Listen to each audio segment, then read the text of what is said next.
கட்டிலில் படுத்து தூங்கக்கூடாது. அது தூக்கமின்மைக்கு மிக மிக முக்கியமான காரணங்கிறது கட்டிலில் படுத்து தூங்குறது. கட்டிலில் அப்புறம் பெட்டில் படுத்து தூங்குறது, மெத்தையில் படுத்து தூங்குவது என்பது அடுத்து. தரையில் தான் படுக்கணும். அது தரையிலையும் மெத்தையை போட்டு படுக்கக்கூடாது. தரையிலையும் மெத்தை போட்டு படுப்பாங்க, அந்த மாதிரியும் படுக்கக்கூடாது. கட்டிலையும் படுக்கக்கூடாது, தரையில் தான் படுக்கணும். தரைன்னா மாடி இருக்கணும், ஃபர்ஸ்ட் ஃப்ளோர், அதெல்லாம் முக்கியம். அதெல்லாம் விஷயம் கிடையாது. இப்போ மாடி வீடெல்லாம் இருக்குது, அதனால ஒன்றும் பிரச்சனை கிடையாது. ஆனால் தரையில் படுக்கணும். உங்கள் வீட்டு தரை, நீங்கள் மொசைக் போட்டிருப்பீங்க, என்ன வேணாலும் போட்டுக்கோங்க, சிமெண்ட் தரையாக இருக்கட்டும், எந்த தரையாக, ஆனால் தரையில் படுக்கணும். கட்டிலில் படுக்கவே கூடாது. கட்டிலில் படுத்தா தூக்கங்கிறது சரியாகவே வராது. அதனால் தூக்கமின்மைக்கு மிக மிக முக்கியமான காரணங்களில் ஒரு காரணங்கிறது என்னென்னா கட்டிலில் படுக்கிறது. அப்புறமா தான் மெத்தையில் படுக்கிறது. கட்டிலில் தான் மெத்தை போடுவாங்க பெரும்பாலும். அப்போது மெத்தையிலையும் படுக்கக்கூடாது, கட்டிலையும் படுக்கக்கூடாது, தரையில் படுக்கணும். தரைனா சிமெண்ட் தரை எதுவாக இருக்கட்டும், சிமெண்ட் தரையோ அல்லது மொசைக் தரையோ டைல்ஸோ எதுவாக வேணால் இருக்கட்டும், ஆனால் தரையில் படுக்கணும். அந்த கடினமான தரை என்பது தரை இருக்கணும். நீங்கள் கட்டிலில் படுக்கிறீங்க அல்லது இரும்பு கட்டிலில் படுக்கிறீங்க, அது ஒரு தரையை போல் வராது. ஒரு சிமெண்ட் தரையோ, ஒரு மொசைக் தரையோ, டைல்ஸ் தரையோ, அது போல் அது வரவே வராது. அதனால் என்றைக்குமே கட்டிலில் படுக்கவே கூடாது. அது தூக்கமின்மையை வரவழைக்கும். கடினமான தரை, அது சிமெண்ட் தரையாக இருக்கட்டும், மொசைக் தரையாக இருக்கட்டும். மொசைக் தரையெல்லாம் படுக்கக்கூடாது தான். மொசைக் தரையில் படுத்தால் என்ன ஆகும்னா எலும்பு ரொம்ப பலவீனமாகும். டைல்ஸு, சிமெண்ட் தரை ஆரோக்கியமானது. சிமெண்ட் தரை தான் ஆரம்பத்தில் நமது ஆரம்பகால வழக்கம். அது சிமெண்ட் தரையில் படுப்பது. மொசைக் தரையில் படுப்பது கைகால் மூட்டு எலும்பு, கையில் கை 5 விரல் இருக்குது, அதுக்கு மேலே ஒரு கணுக்கை கணுக்கை கணுக்கால்னு சொல்லக்கூடிய, இது கணுக்கை அப்படின்னு தான் சொல்லணும். அந்த இடம் பலவீனம் அடையும். தரையிலையும் எந்த தரையில் படுக்கணும், சிமெண்ட் தரையில் படுக்கணும். கட்டிலில் எக்காரணம் கொண்டு படுக்கக்கூடாது. கட்டிலில் படுத்தால் தூக்கம் என்பது சரியாக வரவே வராது. அதனால் மெத்தையில் படுத்தால் அதுவும் வராது. சின்ன பசங்க தூங்குறாங்க, நான் நல்லா தான் தூங்குறேன் அப்படின்னு யாராவது ஒருவர் சொல்லலாம். அது ஒரு தற்காலிகமானது தான். தற்காலிகமான ஒரு உங்களுடைய நிலைப்பாடு தான். அது போக போக உங்களுக்கு தூக்கம் இல்லாமல் போயிடும். உங்களுக்கு இயற்கையாக இருக்கக்கூடிய ஒரு விஷயம் இல்லாமல், இயற்கையான நீங்கள் மெத்தையில் படுத்தாலும் தூங்குறீங்க அப்படின்னா, கட்டிலில் படுத்தாலும் உங்களுக்கு நல்லாவே தூக்கம் வருது அப்படின்னு சொன்னீங்கன்னா, அது உங்கள்கிட்ட ஒரு இயற்கையான ஒரு விஷயம் இருக்குது. அதுதான் காரணம். அந்த கட்டில் என்பது ஒரு தூக்கமின்மையை வரவழைக்கிற ஒரு வடிவம். அதையும் எதிர்த்துக்கிட்டு உங்கள்கிட்ட இருக்கிற ஒரு இயற்கையான விஷயந்தான் அது உங்களை தூங்க வைக்குது.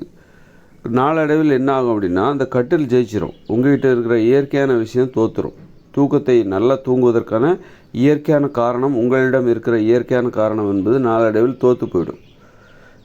அப்புறம் என்ன ஆகுதுன்னா, கட்டிலும் மெத்தையும் ஜெயிச்சிடும். நீங்கள் தோற்றுருவீங்க, உங்களுக்கு தூக்கம் வராது. கட்டிலில் படுத்தாலும் சரி, மெத்தையில் படுத்தாலும் சரி, உங்களுக்கு தூக்கம் வராது. அதனால் நம்மக்கிட்ட ஒரு இயற்கையான ஒரு விஷயம் இருக்குது, இயற்கையான ஒரு காரணம் இருக்குது, இயற்கையான ஒரு பாதுகாப்பு இருக்குது. அதுதான் ஒரு நோய் எதிர்ப்பு சக்தி அப்படின்னு நம்ம சொல்லலாம். நோய் எதிர்ப்பு சக்தி, அது நமக்கு இயற்கையான நம்மக்கிட்டே இருக்கிற ஒரு பாதுகாப்பு காரணம். அதுதான் நீங்கள் கட்டிலில் படுத்தாலும் மெத்தையில் படுத்தாலும் நல்ல தூக்கம் வர்றதுக்கு அது ஒரு காரணமாக இருக்கும் நாளடைவில். ஆனால் உங்கள்கிட்ட இருக்கிற இந்த இயற்கையான பாதுகாப்பு இருக்குல்ல, இயற்கையான காரணம், நல்லா தூக்கம் வருவதற்கான ஒரு இயற்கையான காரணம் உங்கள்கிட்ட இருக்குதுல்ல. நீங்கள் மெத்தையில் படுத்தாலும் நல்லா தூங்குறீங்கன்னு சொல்கிறீங்களா, அதனோட இந்த கட்டிலும் மெத்தையும் வினை புரிந்து கொண்டே இருக்கும், சண்டை போட்டுக்கிட்டே இருக்கும். உங்கள்கிட்ட இருக்கிற நல்லா தூக்கம் வருவதற்கான அந்த காரணத்தோடு, அந்த நோய் எதிர்ப்பு சக்தின்னு கூட சொல்லலாம், அதோடு இந்த கட்டிலும் மெத்தையும் சண்டை போட்டுக்கிட்டே இருக்கும். சண்டை போட்டு ஒரு நாள் இந்த கட்டிலும் மெத்தையும் ஜெயிச்சிடும், உங்களுக்கு தூக்கம் வராது. உங்கள்கிட்ட இருக்கிற இயற்கையான காரணம் என்பது தோற்று போய்விடும். நல்லா தூக்கம் வருவதற்கு நீங்கள் கட்டிலில் படுத்தாலே எனக்கு நல்லா தூக்கம் வரதான் செய்யுதுன்னு சொல்கிறீங்களா, அந்த காரணம் என்பது தோற்று போய்விடும். அப்புறம் உங்களுக்கு தூக்கம் வராது. கட்டிலில் படுத்தாலும் தூக்கம் வராது, மெத்தையில் படுத்தாலும் தூக்கம் வராது. அதனால் நாம் படுக்கிற தரை இருக்குது, தரையில் படுக்கணும். படுப்பதற்காகவே நீங்கள் சிமெண்ட் தரையை உங்கள் வீட்டில் உருவாக்கலாம். டைல்ஸை எடுத்துகிட்டு, டைல்ஸ் போட்டுட்டேனே அதுவாங்க முக்கியம், தூக்கம் தானே முக்கியம். டைல்ஸு போட்டோம் அப்படிங்கிறக்கா அதை நம்ம என்ன பண்ணுறது, நம்ம உடல் ஆரோக்கியம் தானே முக்கியம். அதுக்காக தானே உங்கள் உடம்பு ஆரோக்கியம், உடம்பு வாழ்க்கை நல்லா இருக்கணும் அப்படின்னு தானே ஒரு டைல்ஸு பெரிய வீடெல்லாம் கட்டிங்க. அப்போ நீங்கள் என்ன பண்ணணும், ஒரு அறையில் டைல்ஸை பேர்த்து எடுத்துகிட்டு சிமெண்ட் தரையே போட்டுடலாம். அழகான ஒரு சிமெண்ட் தரையை போட்டுடலாம். அந்த தரையில் படுத்து தூங்கணும். தரையில் பாய் விரித்து படுத்து தூங்குங்க. அது தப்பு கிடையாது. தரையில் வெறும் தரையில் படுக்கணும்னு நான் சொல்ல, பாய் விரித்து போர்வையெல்லாம் கூட விரித்து அது மேலே படுத்து தூங்குங்க. ஆனால் தரையில் இருக்கும். அந்த தரையில் படுக்கிறோம் என்கிற அந்த உணர்வு, அது ஒரு எளிமை. நாம் தரையில் படுக்கிறோம் என்பது ஒரு எளிமை. கட்டிலில் படுக்கிறோம் அப்படிங்கிறது என்பது ஒரு ஆடம்பரம். அதுவும் மெத்தையில் படுக்கிறோங்கிறது ஒரு ஆடம்பரம். அதனால் நம்ம தரையில் தான் நடக்கிறோம், தரையில் தான் உட்காரணும், தரையில் தான் ஓடுறோம். அதே மாதிரி தரையில் தான் உட்காரணும். சோபா செட்டிலெல்லாம் உட்காரக்கூடாது. அல்லது உட்கார்ந்தா கூட அது ஒரு கல் தரையாக இருந்தால் நல்லது. இந்த ரயில்வே ஸ்டேஷனில் போடுவாங்களே இந்த சீட்டு, கல்லில் போடுவாங்கள்ல, அந்த மாதிரி ஒரு கடினமான கல் தரையாக இருந்தால் நல்லது. அதனால் கட்டில் என்பது ஒரு ஆடம்பரமான ஒரு நடைமுறை. தரையில் தான் நடக்கிறோம், தரையில் தான் உட்கார வேண்டும், அதுமாதிரி தரையில் தான் ஓடுகிறோம், தரையில் தான் படுக்க வேண்டும். இது மிக முக்கியமான ஒரு நடைமுறை. தூக்கம் வரணுமா, ரொம்ப இதை ஃபாலோ பண்ணுங்கள். நான் ஒரு வருஷத்துக்கு முன்னாடி வரைக்கும் நல்லா எனக்கு தூக்கத்தில் எந்த பிரச்சனையும் இல்லை. நான் தரையில் தான் படுத்தேன். அது பார்த்திங்கன்னா ஒரு வருஷத்துக்கு முன்னாடி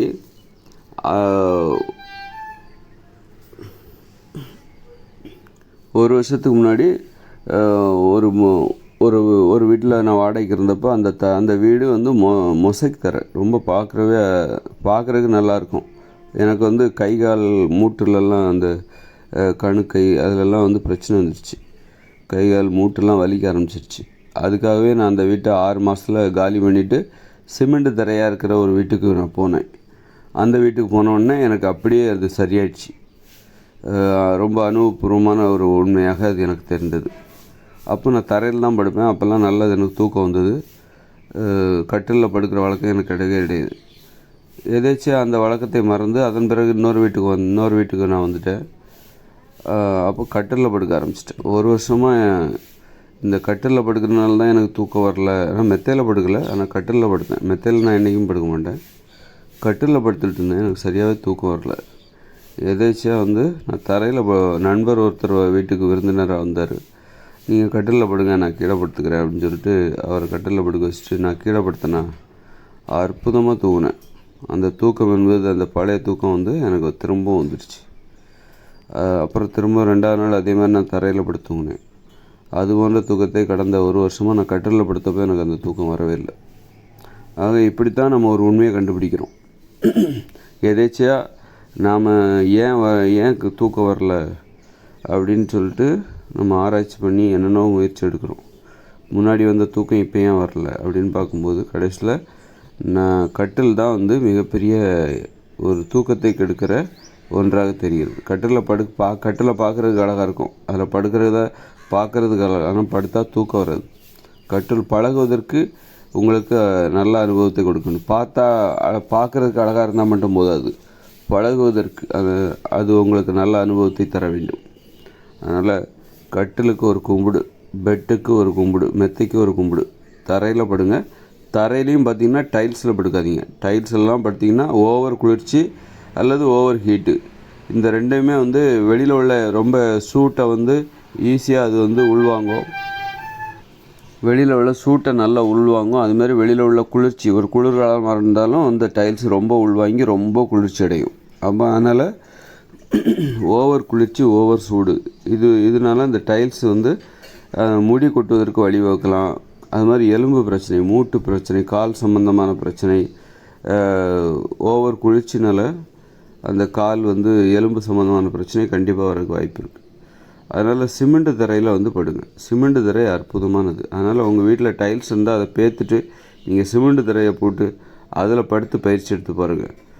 அதை சிமெண்ட் தரையிலே அழகான தரையெல்லாம் போடலாம். ஆரோக்கியத்துக்கு எது உதவுதோ அதுதான் அழகு. அதனால் நல்லா தூக்கம் வரணுன்னா தரையில் படுக்கணும். நீங்கள் தரையில் படுக்கணும். அதே மாதிரி சிமெண்ட் தரையில் படுக்கிறது ரொம்ப நல்லது. சிமெண்ட் தரையில் படுத்தா எலும்புக்கு நல்லது. தரையில் படுத்தா கண்டிப்பாக தூக்கம் வரும். பெட்டுலேயோ கட்டிலையோ படுக்கவே படுக்காதீங்க. பெட்டுக்கு ஒரு கும்பிடு, கட்டிலுக்கு ஒரு கும்பிடு. தூக்கி அதை குப்பை தொட்டில் போட்டுருங்க. கட்டிலில் படுத்து தூங்கக்கூடாது.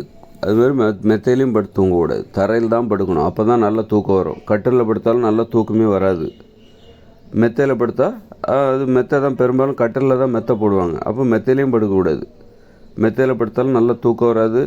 உடம்புக்கு நல்ல தூக்கம் வந்து தான் உடம்புக்கு முழுமையான ஓய்வு கிடைக்கும். அப்போ தான் உடம்பு நல்லாயிருக்கும், ஆரோக்கியமாக இருக்கும். அதனால் வந்து கட்டிலில் படுக்கவே படுக்காதீங்க.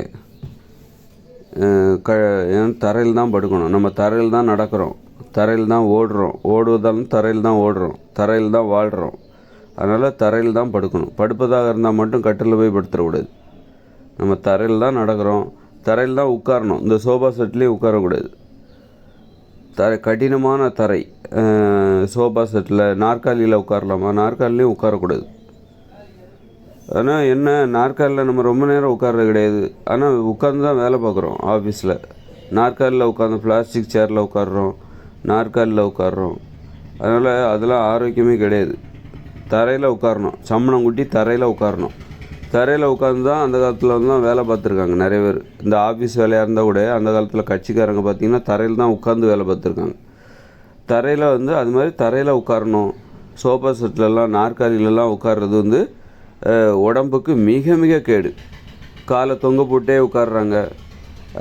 ஒன்று நிற்கிறாங்க அல்லது காலை தொங்க போட்டு நாற்காலியில் உட்காடுறாங்க. அதனால் என்ன ஆகுதுன்னா அந்த காலுக்கு வந்து வீக்கம் அதிகமாகுது. கால் வீக்கம் அதிகமாகுது.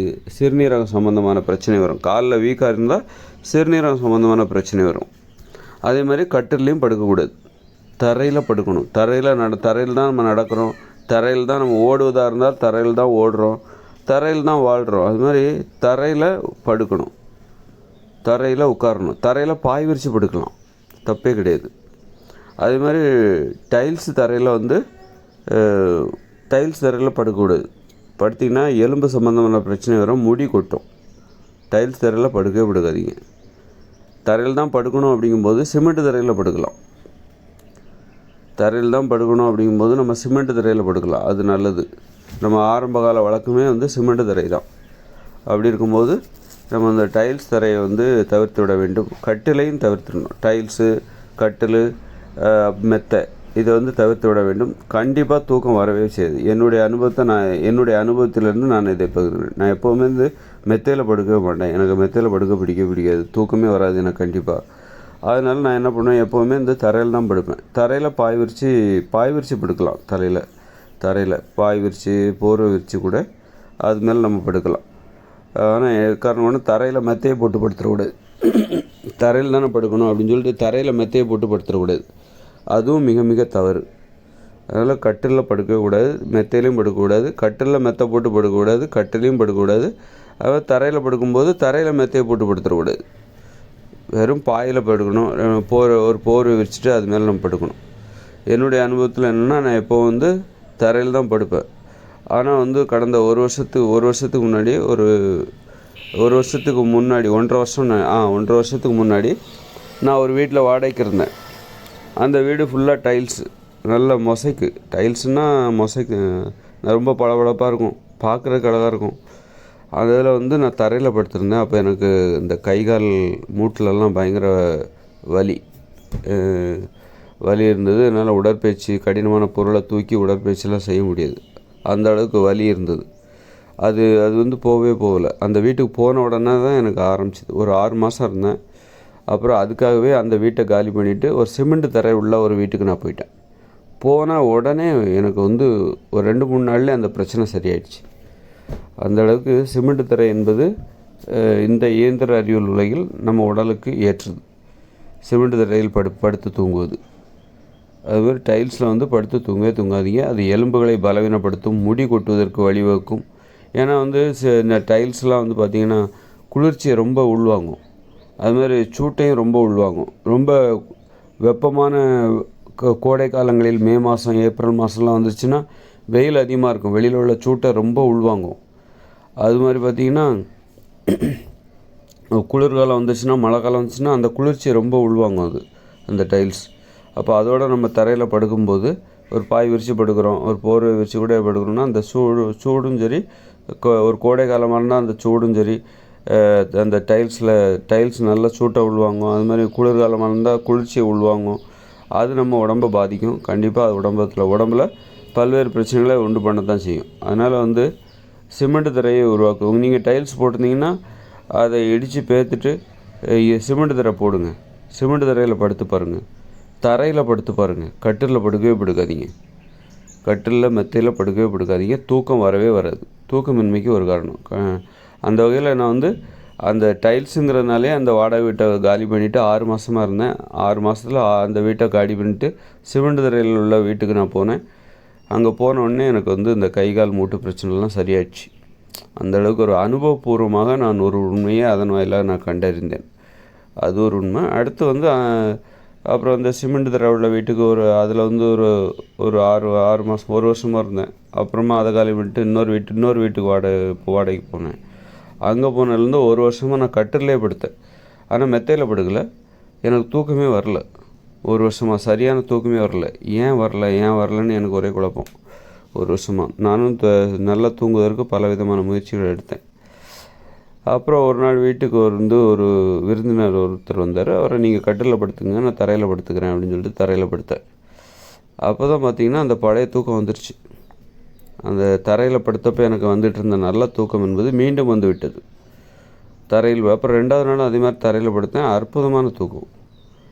அப்போ தான் தெரிஞ்சு தரையில் படுக்கிறது இப்போ நம்பிக்கை இருக்குது. இப்போ எப்படின்னா தரையில் படுத்தா நல்லா தூங்கலாம், இரவு தூக்கத்தில் நமக்கு எந்த தடையுமே கிடையாது அப்படிங்கிறது தெரிஞ்சு போச்சு. கட்டிலில் இப்போ கட்டில் பார்க்குறதுக்கே பயமாக இருக்குது. கட்டிலே படுக்கக்கூடாது, மெத்தையில் தான் படுக்கக்கூடாதுன்னு நான் நினச்சிட்டு இருந்தேன்.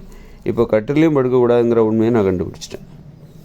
இந்த மாதிரி அனுபவபூர்வமாக நம்ம ஒரு விபத்து போல் ஒரு உண்மையை கண்டுபிடிப்பது என்பது ஒரு விபத்து போல் நடக்கும். நம்ம தேடி போனாலும் கிடைக்காது. ஆனால் ஒரு விபத்தின் மூலமாக, ஒரு சம்பவம் மூலமாக நமக்கு சில உண்மைகள் நமக்கு தெரிய வரும். அப்படி கண்டுபிடிச்சது தான் வந்து கட்டிலில் படுக்கக்கூடாது. மெத்தையில் படுக்கக்கூடாதுங்கிறது எப்போவே எனக்கு தெரியும். உடம்பு வலிக்கும், முழுமையான ஓய்வு என்பது மெத்தையில் படுக்கும்போது கிடைக்காது. ஆனால் கட்டிலில் படுக்கக்கூடாது அப்படிங்கிறத இப்போ தான் கண்டுபிடிச்சேன். அப்போ கட்டிலில் படுக்கவே படுக்காதீங்க. ரொம்ப ஆபத்தானது. உங்கள் வீட்டில் நீங்கள் டைல்ஸ் போட்டிருப்பீங்க.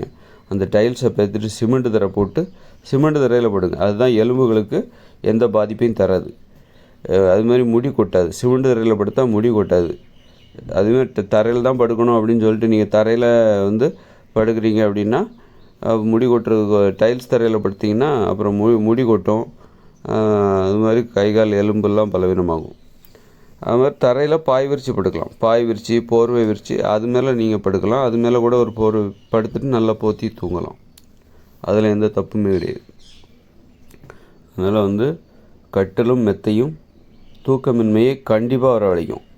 இல்லை சொல்லலாம், இல்லை நான் கட்டில் தான் படுக்கிறேன், எனக்கு நல்லா தூக்கம் வருது, செமையாக தூங்குவேன் அப்படின்னு நீங்கள் சொல்கிறீங்கன்னா அதுக்கு என்ன காரணம் அப்படின்னா, இயற்கையாகவே உங்கள்கிட்ட நல்லா தூங்குவதற்கான காரணம் இருக்கும். ஒரு நோய் எதிர்ப்பு சக்தி இருக்கும்.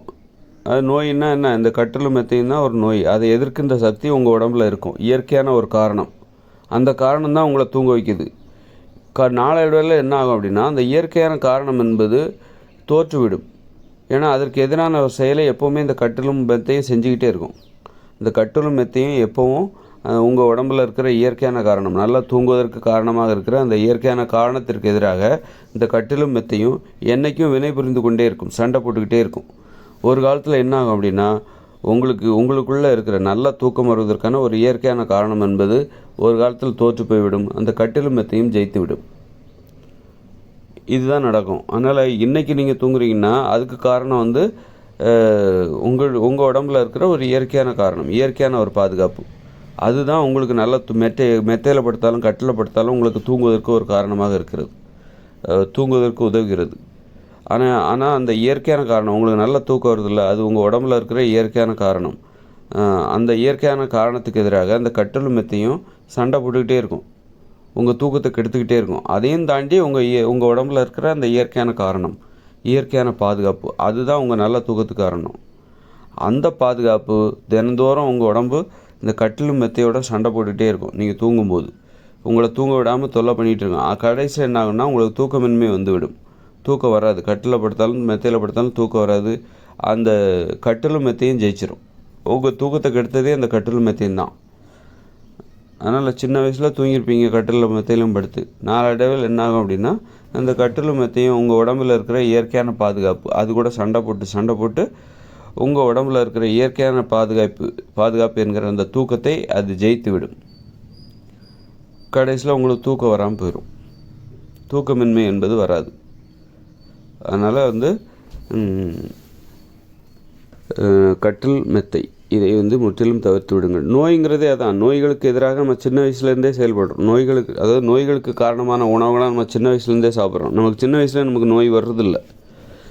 நம்ம 1 வயசு தொடங்கி 2 வயசு 3 வயசு அப்போவே நம்ம என்ன பண்ணுறோம், நோய்கள் வருவதற்குரிய உணவுகளை தான் சாப்பிட்றோம். இந்த தானிய உணவுகள், இட்லி, பூரி, பொங்கல், அப்புறம் உப்பு கலந்து சமைக்கப்பட்ட தானிய உணவு, மாமிச உணவு அப்படின்னு சொல்லிட்டு சின்ன வயசுலேருந்தே நம்ம ஆரம்பிச்சிடுறோம். இதெல்லாம் நோய்கள் வருவதற்கு காரணமான உணவுகள்.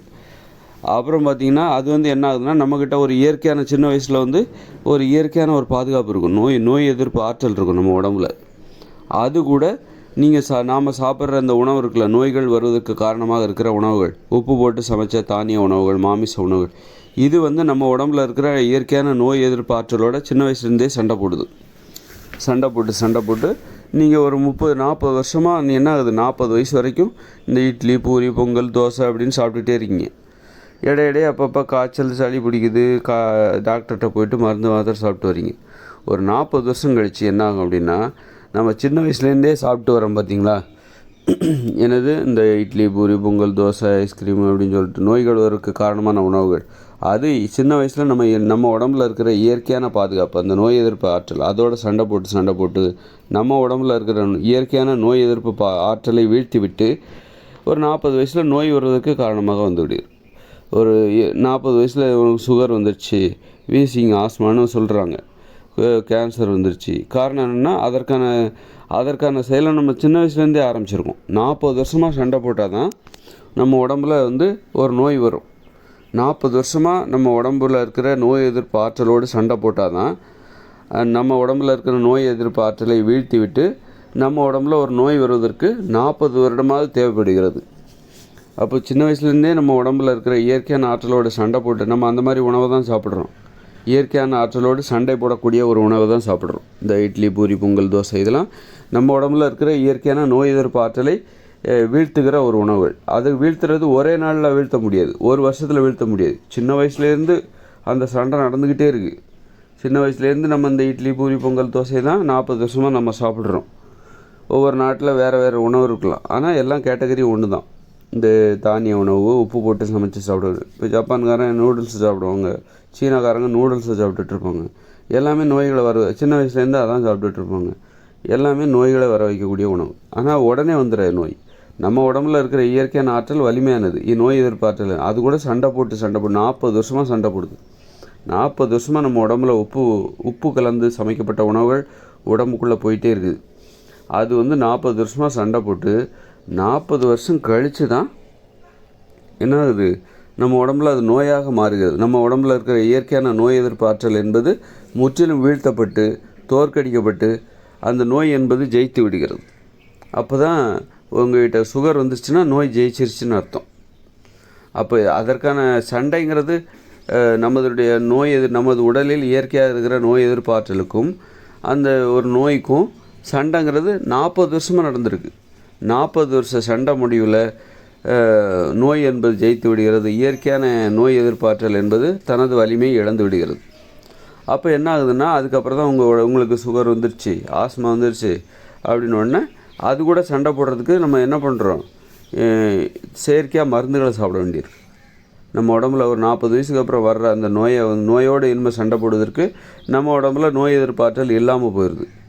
அப்போ நம்ம என்ன பண்ணுறோம், இப்போ மருந்து மாத்திரைகளை சாப்பிட வேண்டியிருக்கு அந்த நோயோடு சண்டை போடுறதுக்கு. நோய்களை சண்டை போட்டு நோயை கட்டுப்பாட்டுக்குள்ளே வைக்கிறதுக்கு தினந்தோறும் மருந்து மாத்திரைகளை சாப்பிட வேண்டியிருக்கு.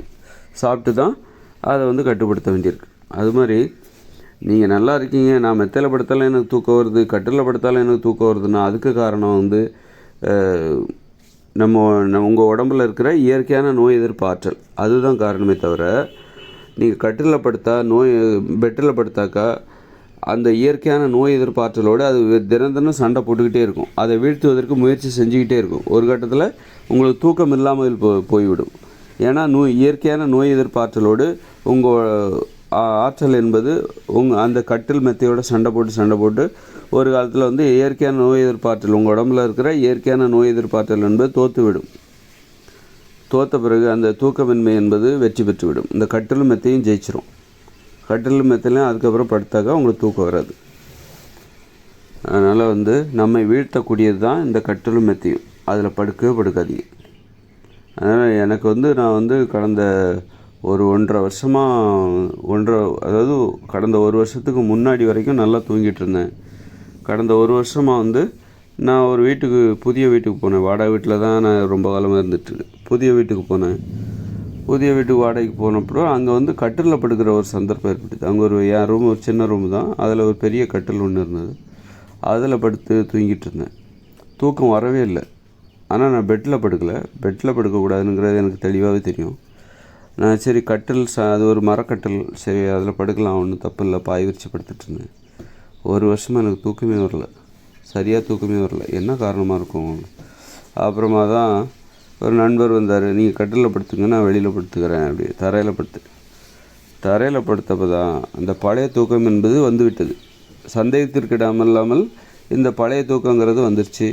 இனிமேல் தினந்தோறும் தூக்கத்துக்கு எந்த பிரச்சனையும் கிடையாது, தூங்குவதில் எந்த தடையும் இல்லை என்பதை நான் உணர்கின்ற அளவுக்கு அந்த தரையில் படுக்கும்போது எனக்கு வருகின்ற தூக்கம் எனக்கு ஒரு உண்மையை உணர்த்தியது. கட்டிலில் படுக்கக்கூடாது, கட்டிலில் படுக்காத என்கிற உண்மையை எனக்கு உணர்த்தியது. எந்த காலத்துலேயும் சரி, நாம் இந்த இயந்திர அறிவியல் உலகம் 2040 செயலிழக்கும். அதன் பிறகும் சரி, நம்ம வந்து குடிசையில் தான் வாழ போகிறோம். குடிசையில் வாழ்கிறோமேன்னு சொல்லிவிட்டு தரையில் படுக்காமல் போயிடாதீங்க. அங்கேயும் போய் கட்டில், ஏன்னா இங்கேயாவது சிமெண்ட் தரையிலையோ டைல்ஸ் தரையிலையோ படுத்துடலாம், சுத்தமாக இருக்கும். ஆனால் நம்ம குடிசையில் தான் வாழ போகிறோம் 2040க்கு அப்புறம். அப்படி வாழும்போது அங்கே போய் கட்டில் ஏதாவது தயாரித்து கட்டிலில் படுக்க ஆரம்பிச்சிடாதீங்க. அங்கேயும் போய் நம்ம பூமியில் தான் படுக்கணும், தரையில் படுக்கணும். தரையில் தான் நடக்கிறோம், தரையில் தான் ஓடுறோம், தரையில் தான் வாழ்கிறோம். அது மாதிரி தரையில் தான் உட்காரணும். சோஃபா செட்டில் உட்காரக்கூடாது. அது மாதிரி தரையில் தான் படுக்கணும். தரையில் தான் நடக்கிறோம், தரையில் தான் ஓடுறோம், தரையில் தான் வாழ்கிறோம், தரையில் தான் உட்காரணும், தரையில் தான் படுக்கணும். உயரத்தில் வந்து கட்டிலில் படுக்கக்கூடாது. அதுமாதிரி ஃபஸ்ட் ஃப்ளோரு, செகண்ட் ஃப்ளோர், இப்போ மாடி வீட்டில் வசிக்கிறோம். அப்போ அதுக்கப்புறம் கிரவுண்ட் ஃப்ளோரில் தான் தூங்கணுமா? அப்படி கிடையாது. ஃபஸ்ட் ஃப்ளோர்லேயும் தூங்கலாம், எத்தனாவது மாடியிலையும் வேணாலும் தூங்கலாம். ஆனால் தரையில் தூங்கணும். எத்தனாவது மாடியாக இருந்தாலும் நீங்கள் தரையில் தூங்க வேண்டும். தரைன்னா என்னென்னா தரை தளத்தில் அல்ல. இப்போ 2வது மாடியில் தூங்குறீங்கன்னா அந்த 2வது மாடியில் ஒரு தரை இருக்கும்ல, அந்த தரையில் தூங்கணும். அதில் கட்டில் போட்டு என்றைக்கும் தூங்கிடாதீங்க. அந்த மாதிரி ஒரு அற்புதமான ஒரு உண்மை இன்று கண்டுபிடித்தாகிவிட்டது. இப்போ கட்டிலில் படுக்கக்கூடாது, மெத்தையில் படுக்கக்கூடாதுங்கிறது மக்களுக்கு நிறைய பேருக்கு தெரியும். கட்டிலில் படுக்கக்கூடாது. அதுமாதிரி கட்டிலையும் படுக்கக்கூடாது. தரையில் தான் நடக்கிறோம், தரையில் தான் ஓடுகிறோம், தரையில் தான் உட்கார வேண்டும், தரையில் தான் வாழ்கிறோம், தரையில் தான் படுக்க வேண்டும். அது ஒரு எளிமை. ஒருத்தர் தரையில் படுக்கிறார் அப்படின்னா அது ஒரு எளிமை. நம்ம ஏன் கட்டிலில் படுக்கிறோம் அப்படின்னா ஒரு பெருமைக்காக. கட்டிலில் படுத்தா தான் மரியாதையாக இருக்கும். தரையில் படுக்கிறது கேவலமாக நினைக்கிறோம். அதனால தான் நம்ம வந்து கட்டிலில் படுக்கிறோம் அல்லது மெத்தையில் படுக்கிறோம். கொஞ்சம் உயரமாக படுக்கணும், தரையில் படுக்கக்கூடாது அப்படின்னு சொல்லிட்டு, தரைங்கிறது செருப்பு கழட்டி போடக்கூடிய ஒரு இடம் அப்படின்னு நம்ம நினச்சிக்கிறோம். தரைங்கிறது அசுத்தமானது, அது வந்து மரியாதைக்குரியது அல்ல, அது எளிமையானது. தரையில் படுத்தா எளிமையானது. நம்ம எளிமையானவராக இருந்தால் நமக்கு ஒரு தாழ்வு மனப்பான்மை வந்துடும். நம்மளால் மிகப்பெரிய செயல்களை சாதிக்க முடியுமா? ஏன்னா நம்ம தரையில் தானே தூங்குகிறோம், பாயில் தானே படுத்து தூங்குகிறோம் அப்படின்னு சொல்லிட்டு மக்களுக்கு ஒரு சந்தேகம் வந்துடும். அதனால் தன்னை வந்து நான் ரொம்ப பெரிய ஆள், மிகப்பெரிய சாதனைகளை நிகழ்த்தக்கூடியவர், அப்போ நான் எப்படி தரையில் படுக்க முடியும்? நான் கட்டிலில் தான் படுப்பேன், விலை உயர்ந்த மெத்தைகளில் தான் படுத்து உருளுவேன். அப்போ தான் நான் என்னால் மிகப்பெரிய செயல்களை சாதிக்கக்கூடியவன் என்கிற அந்த எண்ணம் எனக்குள் உருவாகும். அப்படிங்கிறது அது கூட உளவியல் ரீதியாக அது ஒரு உண்மையாக இருக்கலாம். ஆனால் தூக்கம் வரலையே, எனக்கு தூக்கம் தானே முக்கியம், மிகப்பெரிய சாதனையை விட தூக்கம் தானே முக்கியம். அதனால் மீண்டும் இயற்கைக்கே திரும்ப வேண்டும், எளிமைக்கே திரும்ப வேண்டும். நமக்கு தூக்கம்தான். தூக்கம் வருவதாக இருந்தால் நான் எங்கே வேணாலும் படுப்பேன் அப்படிங்கிற நிலைமைக்கு மக்கள் வந்துட்டாங்க. எது முக்கியம் அப்படின்னா மிகப்பெரிய சாதனையை விட தூக்கம்தான்பா முக்கியம். நான் நன்றாக தூங்கி நான் மிகப்பெரிய சாதனை செய்வதை விட எனக்கு தூக்கம்தான் முக்கியம். நான் நன்றாக தூங்கி என்னால் மிகப்பெரிய சாதனை செய்ய முடியும்னா நான் செய்ய தயார். ஏன்னா தூக்கத்தை தொலைத்து விட்டு மிகப்பெரிய சாதனை நோக்கி நான் போக மாட்டேன். மிகப்பெரிய நல்ல தூக்கத்திற்கு உதவுகிற சாதனை தான் மிகப்பெரிய சாதனை. நான் நல்லா தூங்குவதற்கு உதவுகிற ஒரு லட்சியம்தான் மிகப்பெரிய லட்சியமாக இருக்க வேண்டும். நான் நல்லா தூங்குகிறேன், நான் நல்லா மகிழ்ச்சியாக இருக்கேன், என் உடம்புல ஆரோக்கியமாக இருக்குது, நோய்கள் வருவதில்லை, அதற்கு உதவி செய்ய வேண்டும். நம்முடைய லட்சியம், நாம் கடைபிடிக்கின்ற லட்சியம் என்பது எனக்கு நான் டாக்டர் ஆகணும், இன்ஜினியர் ஆகணும் அப்படி சொல்கிறோம்ல, இந்த மாதிரி லட்சியம்லாம் எனது ஆரோக்கியமான வாழ்க்கைக்கு உதவ வேண்டும். ஒரு மகிழ்ச்சியான வாழ்க்கைக்கு உதவும், நல்ல தூக்கத்திற்கு வழி செய்ய வேண்டும். இந்த மாதிரி லட்சியம்தான் என் உடம்பு கெட்டு போனதுக்கு காரணம் அப்படின்னா அந்த லட்சியங்கிறது அது நீங்கள் தூக்கி குப்பை தொட்டியில் போட்டுருங்க. அது தேவையில்லை. நல்ல தூக்கத்திற்கு உதவுகிற ஒரு வாழ்க்கையை வாழ வேண்டும். நல்ல தூக்கத்திற்கு உதவுகிற ஒரு லட்சியத்தை கடைபிடிக்க வேண்டும். அதுதான் புத்திசாலித்தனமானது. அந்த வகையில் கட்டிலுக்கு ஒரு குட் பை, பெட்டுக்கு ஒரு குட் பை, அது ரெண்டையும் குப்பை தொட்டியில் போட்டுருங்க. கட்டிலையும் மெத்தையும் குப்பை தொட்டியில் போட்டுருங்க. அது உங்கள் தூக்கத்துக்கு உதவாது. பார்க்குறதுக்கு தான் அது நல்லாயிருக்கும், பழகுவதற்கு நல்லா இருக்க வேண்டும். பார்ப்பதற்கு நன்றாக இருந்தால் மட்டும் போதாது, பழகுவதற்கு நன்றாக இருக்க வேண்டும். கட்டிலில் படுத்தா பார்க்கும்போது நல்லாயிருக்கும், ஆனால் அதில் பழகும்போது தூக்கம் வராது. அப்புறம் அதே மாதிரி டைல்ஸ்லாம் பார்க்குறதுக்கு நல்லாயிருக்கும், பளபளப்பாக இருக்கும், பெருமையாக கூட இருக்கலாம். ஆனால் அதில் படுத்து தூங்குனீங்க, தரையில் தான் படுக்கணும், பாய் விரித்து அதில் படுக்கிறீங்கன்னு வச்சுங்க, அப்போ உங்களுக்கு என்ன எலும்பு மூட்டுகளில் பிரச்சனை வரும், தலைமுடி கொட்டும், இந்த பிரச்சனை. அதனால் டைல்ஸு இதெல்லாம் ஆரோக்கியத்திற்கு உதவாது. அதை நீங்கள் குப்பை தொட்டியில் போட்டு விடுங்கள்.